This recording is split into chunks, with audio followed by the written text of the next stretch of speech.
How do you feel, Eivor? I would rather not talk about it. I understand. I want to see the Alliance map.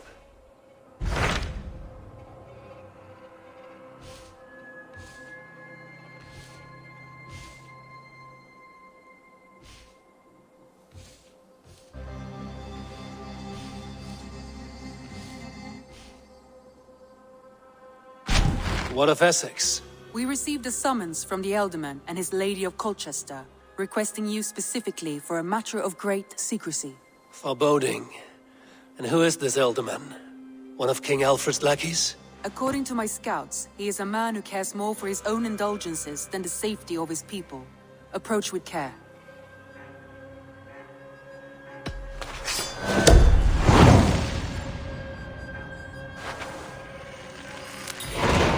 I will leave at once. An alliance in Essex would be invaluable, but go with caution.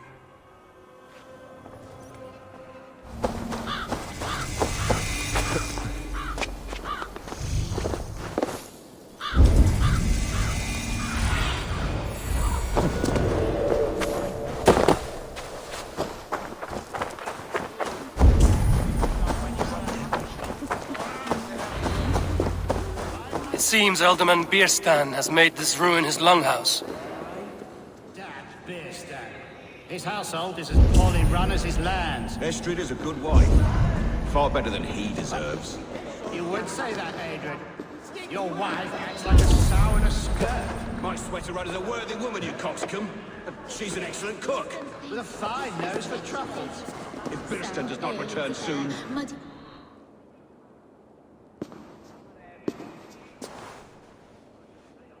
You! Guards will come at one cry from me! Sheathe your blade, lady. I'm Eivor of the Raven clan, here at your husband's request. Another Dane.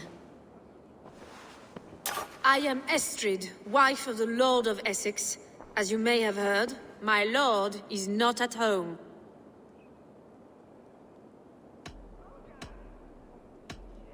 I'm wary of rounding up Saxons. Is your husband stolen, drunk, or wayward? He'll be stalking the woodlands today, hunting game and ignoring the vital affairs of Essex. One such affair is why we called for you. If I can find him, I'll remind him of his duties. Ah, such would be a miracle. His favorite haunt is southwest of here.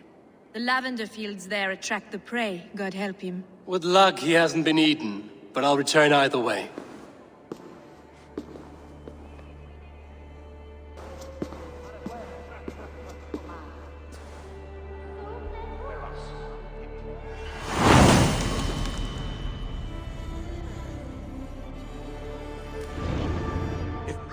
Patience is a godly virtue, Adrid. Even the saints were tired of waiting for Bierstan to hang up his bow. Dear Estrid, we must discuss the affairs of this land, with or without him.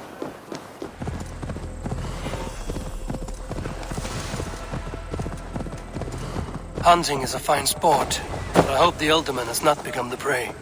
No good comes from a camp this bloody.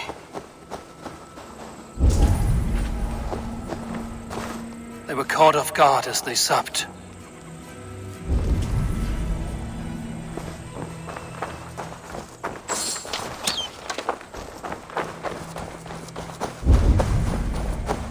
They were attacked by a beast.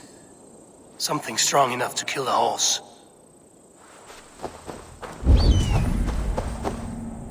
Some large prey left these tracks in the grass.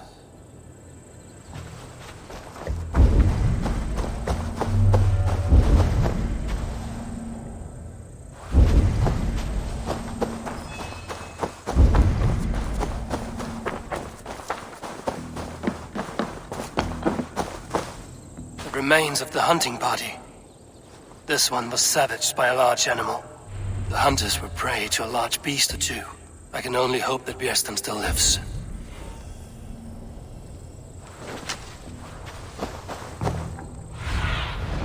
What see you, old friend?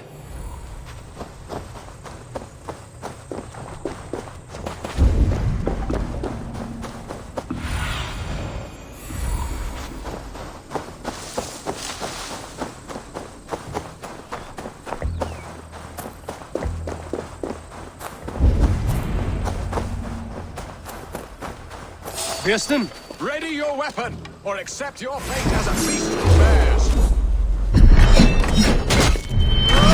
It's the blood coursing. You have savaged enough men today.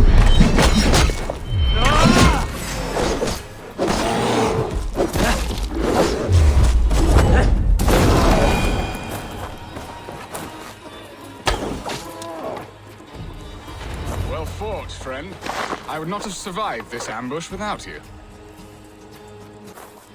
You have my gratitude to stumble upon me in my moment of greatest peril. Perhaps you were God-sent. I'm Estrid sent. Your wife and the Thanes of Essex both want your balls on a blacksmith's anvil. When do they not? You could return and report that the savage Claw took me. Poor Beerstan, his exit pursued by a bear. And make the beast Lord of Essex in your stead. No doubt my Estrid would prefer his velvet paws to my calloused hands. So, who are you? A sellsword?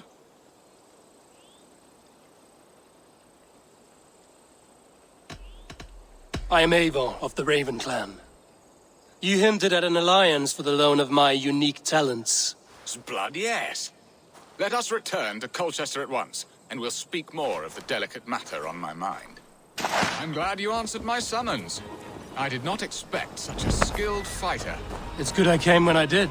You lost many men on this hunt. Good men, all. They will have the proper rights, and their families will be cared for. Your people sacrificed much for your sport. They did. There is no balm for my tortured heart. Why did you ask me here? Do you believe in true love, Eivor? I have loved. But have you truly? Has a longing burned in your breast, a sweet lingering pain, paralyzing you with its sting? There's pain enough in battle. I do not seek it out in love. I long for it. The thrill of a fight softly won. My wife Estrid lacks fire. She is a fish out of water, cold and dead. She showed great passion when I met her, keeping your Thanes in check. Oh, they love her, it is true. Some with too much devotion. And I have not been a good and attentive husband.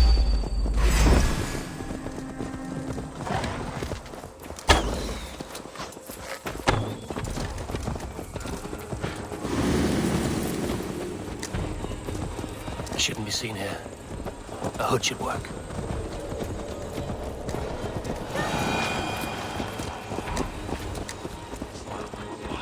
I have always been a plucked goose in matters of love. And a piss-poor ruler to boot. Strong must be the hand that steers the ship, Biston. My hand would rather tug the catgut of a well-crafted bow. My eyes narrowing at the sight of prey. Aye, a crown sits heavy on the head. Then let us run wild and free in the woods as the wolves do. Live on our wits, prowl and stalk and feast. You have a romantic way about you, Biston. Do not fret. My guards will not worry you when we are together.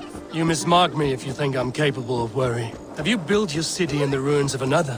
No, these builders are lost to the annals of time. Far advanced of the Saxon hovels of Wattle and Daub. I have ambition to build a great palace myself, with mosaics and balmy courtyards. What stops you? That which stops all but the most creative minds. Coin, imagination, talent. And your people?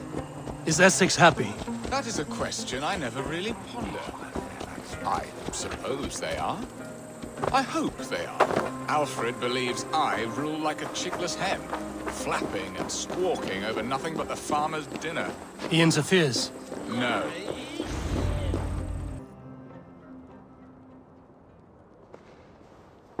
Ready to help me fend off the spears of their displeasure? Let them speak their woes. I'll advise you if I can. Who is this owl, Beerston, that twitters in your ear? An advisor, nothing more. Here to help Essex navigate her brewing storms. Now, my dear brethren, Adrid, perhaps you will start us off. What troubles you? You're a disgrace, Beerstan. Couldn't get a sow pissed in an alehouse. Alfred's men are crawling all over Essex. King Alfred, yes. Though it is within his right, The constant presence of his men is certainly an issue.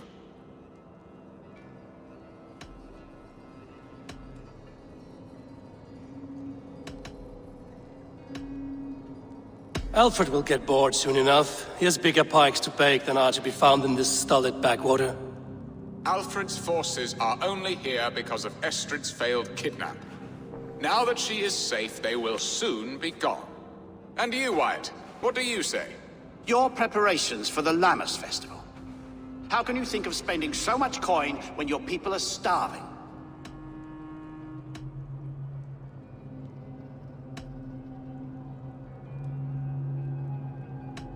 Often should one make an early meal, nor fasting come to the feast. The feast, yes. The festival. This is not for full bellies, but to bless the loaf. Does that not bring us all good fortune? And Aldrich, do you yap like a she-hound as Adrid does? You know my thoughts, Bearston. The field. How can we give men to Alfred for his wars when our harvest suffers day by day?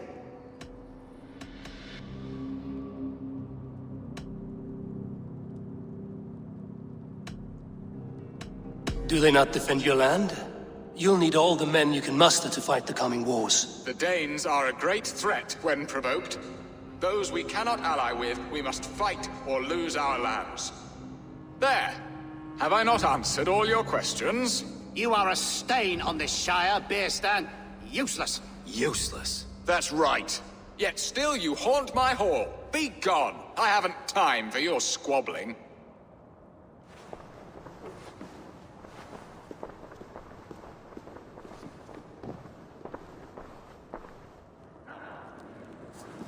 That ceased their prattling. A fine outcome, Eivor. The very soul of balance.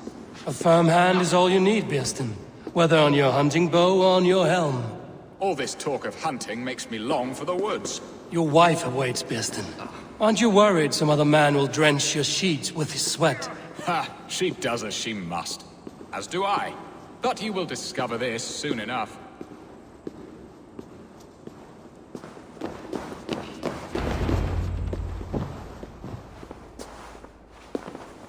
You have done the impossible, Dane. Returned my errant gander to his coop. My pettish love. Such a stormy countenance clouds the sun of my return. Your thanes drank the ale the abbot gifted us.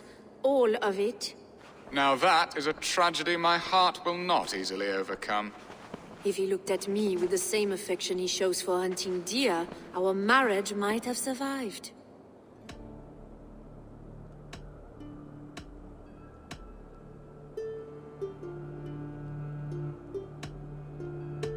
Essex seems at odds with itself.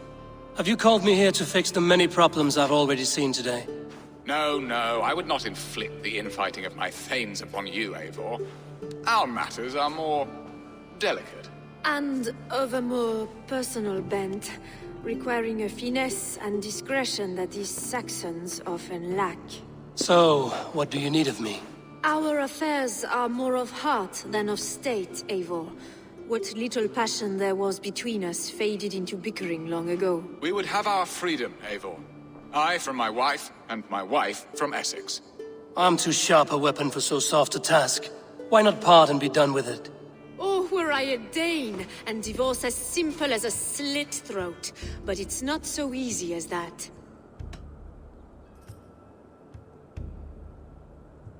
Explain yourselves, clear and plain, and I will do it. The poetry here is mind mud. We had a plan, a simple plan. A woman lost and a woman found. Some time ago, we paid a Dane to kidnap me and ferry me safely to Francia. As you can see, he did not deliver. He was certainly thorough in other regards. Some Norse can be quick to take coin and slow to earn it. If I give my word, it is not broken. Could we try the kidnap again? Much of the planning is done. It would only take a more trustworthy overseer. It should be a bold venture if we do. Loud and brash and seen by all. During our Lammas festival, merry peasants and guards with wandering eyes. Your return to Francia would need a swift ship, with a captain ready to leave England. We could ask him. I would have thought his steed and seamen spent. Come find me in the market, Eivor. Our unwelcome guests require food and ale to soften their anger. My wife is a gracious and attentive host, Eivor. The only thing that keeps my braying thanes at bay. And the woman found? A darling Maybud, Ulvida, my childhood sweetheart. I left her 20 years ago in Malden to marry my prickled pear. 20 years? Can an ember so cold be reignited? We can hope. You must fan the flame. Find her, bring her to my lakeside cottage, and light a bonfire there. I will know to come. I believe she lived in the last house in Malden. A small, sweet place where fond memories were made. I will do as you both ask, and ask Freya for success in this love game. Good luck in your endeavors, Eivor. I pray you find my Alvida with a fair face and a yearning heart. Now, should I look for Alvida first, or meet with Estrid at the marketplace?